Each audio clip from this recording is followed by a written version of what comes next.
Hello, my name is Caitlin Eggins, and I am the ag teacher at Tri-City High School in Buffalo, Illinois, and this is the at-home version of competing in the Illinois FFA Food Science CDE.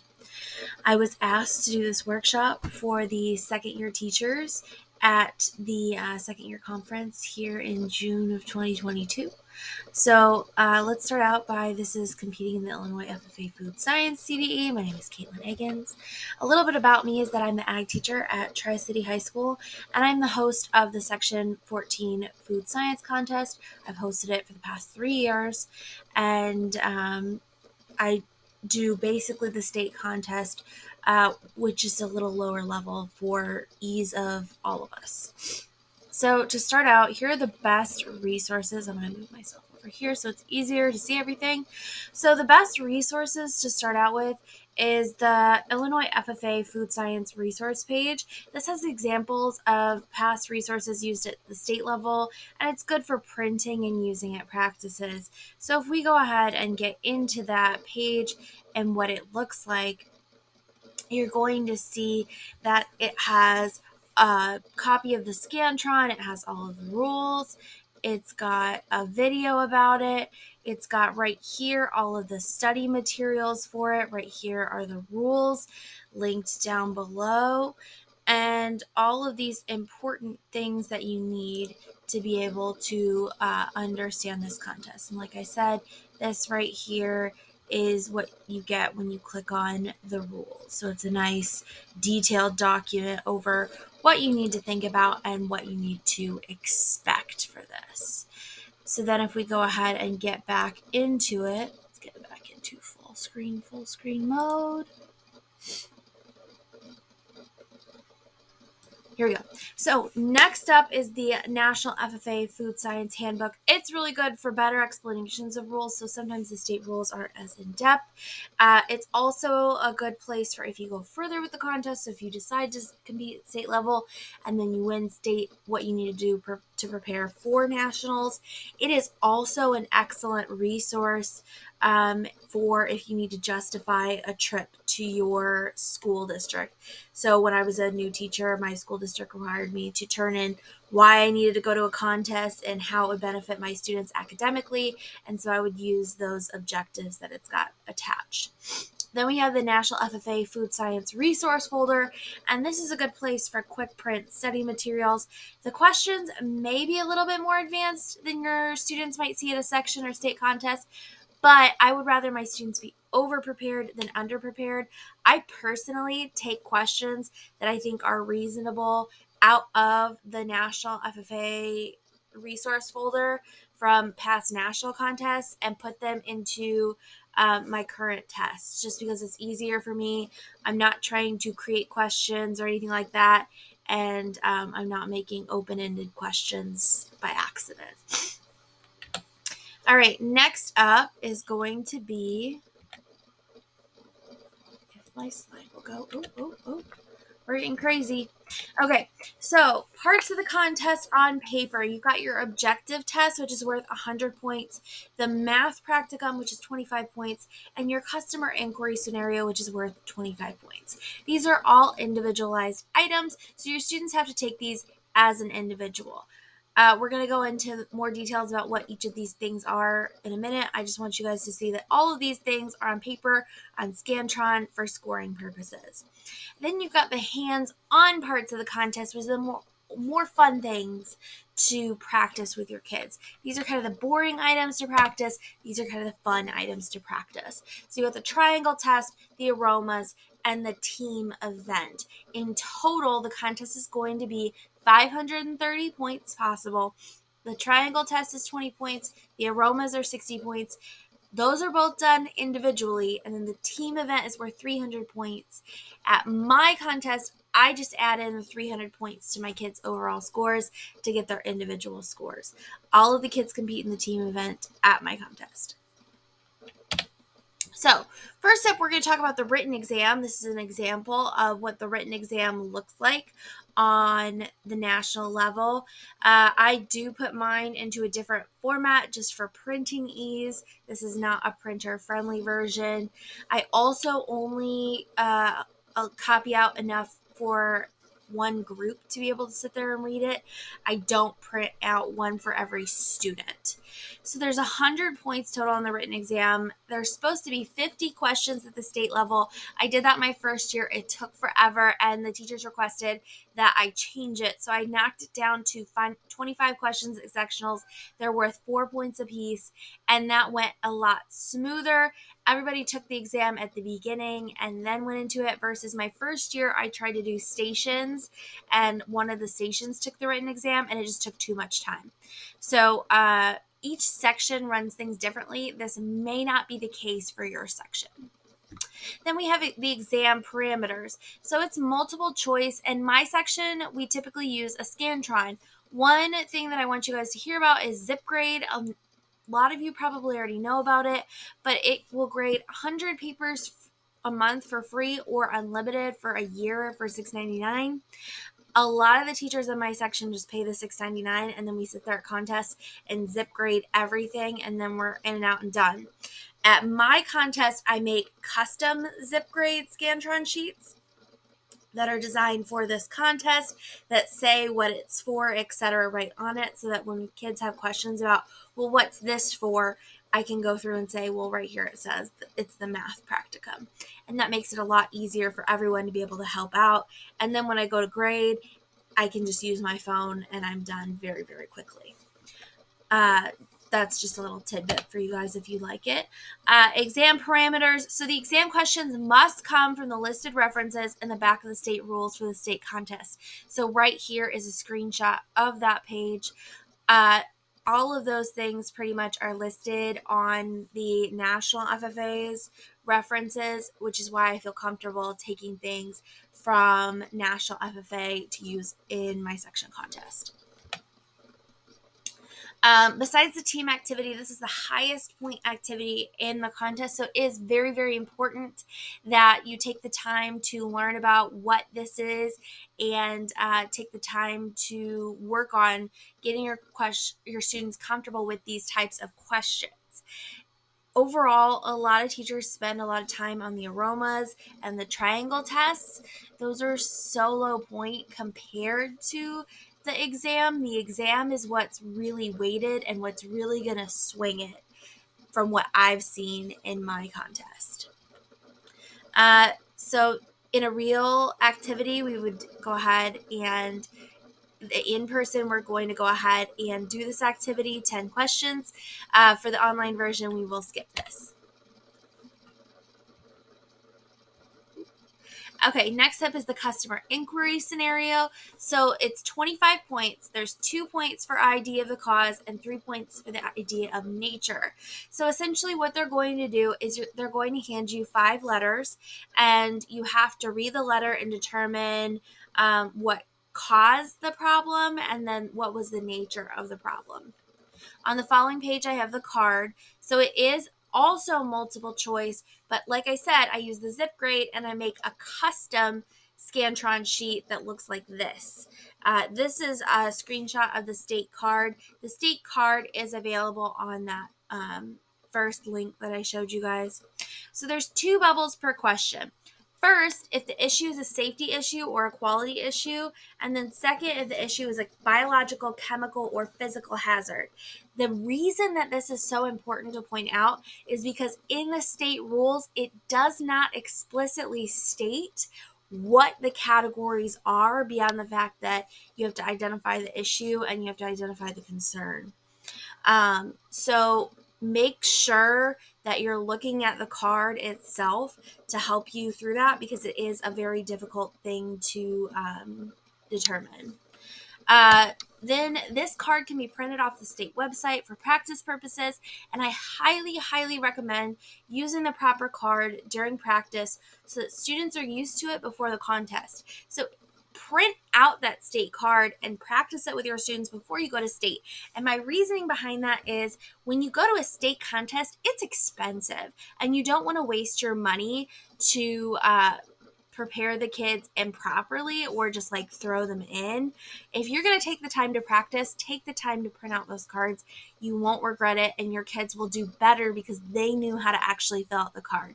I've seen way too many contests, even at the state level, where the kids didn't know how to fill out the card and they lost points just because they took a 0 on the class because they didn't know how to fill out the card properly. Again, in person, we're going to try it for real. In this instance, we're just going to go ahead and move on. So the math practicum is next. It's only 25 points. There's only 5 questions. The questions may include nutrition calculations, ingredient quantity, cost-benefit analysis, estimation of cost margin of goods sold, conversions, processing conditions. I just use questions off of, again, the national tests because math is not my strongest suit. And then I use their answer key, etc., to make sure that everything is proper. And I don't want students not to be exposed to real life scenario questions like they have available at the national level.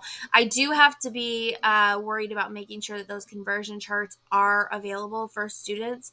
Make sure that if you're pulling those questions for students, that if it says, look at the conversion chart here, there's not always a conversion chart attached. So you need to make sure that you attach one for students just in case. And then bring calculators. Absolutely no graphing calculators, nothing that has memory that can save it. So there's scientific calculators that are small. Those are fine at my contest. I don't have any rules against those. And then the little bitty calculators that don't have anything crazy about them, but make sure you bring a calculator. So many chapters forget that. I try to have enough extras for everybody at my contest, but not every contest does that. So make sure that you bring enough calculators. And then I give the kids the sheet that has all the questions on it for the math practicum. They do get to keep that one and use it as scratch paper. And then they turn in their answer sheet to me. All right, again, it's in person, would try it at this point. We're going to go ahead and move on to the triangle test, which is worth 20 points. This is most kids' favorite part of the contest besides the aromas. There are 3 samples that are, 2 are the same exact thing, and 1 is a different item that looks similar. I let the kids eat, smell, and taste all of them if they would like. It is astounding to me how many kids refuse to touch it because they don't know exactly what it is. So like here's 3 different popcorn samples. My bet would be that one of them is likely kettle corn. However, my students wouldn't try it necessarily. I set out samples enough for every student at the contest, and I throw away hundreds of samples at the night, it seems like, because a lot of schools' kids are too scared to taste everything. Make sure that if the school says that you can taste everything, you teach your kids to taste everything. They don't have to eat the whole thing. They don't have to drink the whole thing, but they need to try it because there could be a taste difference that is necessary to identifying the different thing. Examples could be blue Gatorade and blue Propel. One of the things that I used this year was Sunkissed versus Crush. I would also make sure that if you are hosting the contest or if you have any students with allergies, that you talk about it with the host of the contest. One of the teachers this year asked me if I could do gluten-free, and so I did all drinks this year to ensure that the teacher who had gluten-free students didn't have to worry about her student that had a gluten intolerance. So make sure that you're being careful with that stuff. I would never use anything with peanuts just in case, because some students with peanut allergies seem to be the ones who forget to tell somebody. So I'm really careful with stuff like that. Other examples could be Mott's apple juice versus Great Value apple juice. I've done in the past Cheez-Its versus Cheese Nips. That's kind of an easy one. I might go for next time like Cheez-Its versus Great Value Cheez-Its, just to mix it up a bit more, because it seems like the Cheez-Its and the Cheese Nips look different enough that the kids can really do that one without tasting it. And then Oreos versus Great Value Oreos. On those ones, make sure that you're getting cookies that don't have the word Oreo in them, or you're modifying it somehow so that you cannot see the word Oreo, because then it's just too easy. So that's how I do the triangle test. That one is one of my favorites to set up, etc., but it is kind of a pain when students don't test the samples. Then you've got aromas. I personally like to use these little amber bottles with the stoppers. And what I do is I unscrew the cap and then I pull out the glass dropper part from the lid so that this part of it, this part right here, is separated. The rubber part and the glass part are separated from the amber. And then I pop off the rubber part from the stopper, and the glass part gets separated entirely. And then I've got just a small hole at the top right here that they can smell through. And then if I want to close it back up for storage, I just pop that rubber back through the top, and then I've got a secure stored bottle. Otherwise, students are going to be looking in the bottle if there's too big of a hole, and they're going to be looking at color, looking at texture, etc., when the point of this is aromas. So we're looking at what it smells like, not what it looks like. And some students will look at it and say, oh, it's a powder, it's got to be like onion powder or garlic powder, etc. How I get around that is I've found onion and garlic extract that's liquid, and that was a stumper for all the other chapters. It was really interesting to see. I highly recommend using instead of funding grant money to buy the kit. Amazon has the amber bottles that are pretty cheap if you want to make your own kit. And bottles with the stoppers, again, like I said, you just pull out the stopper, and then there's a closed lid with a small hole for smelling. Make sure to use the most up-to-date state list. When the list changed a few years ago, a lot of chapters had trouble with it. Make sure you're watching that list. Make sure you're paying attention to if that list changes. I had to throw out quite a few scents that had gotten taken off the list and add in scents that had gotten added in. If you don't want to use the amber bottles, you can also use cotton balls in condiment cups. So those little bitty clear plastic condiment cups that are like this big. I've in the past used a hole punch, punched a hole in the lid. I've used scissors and cut a hole in the lid. Again, students just look at the color or the item underneath, no matter how hard you try to cover it up, etc., because they can't smell as well through the cotton balls unless you use a ton of product.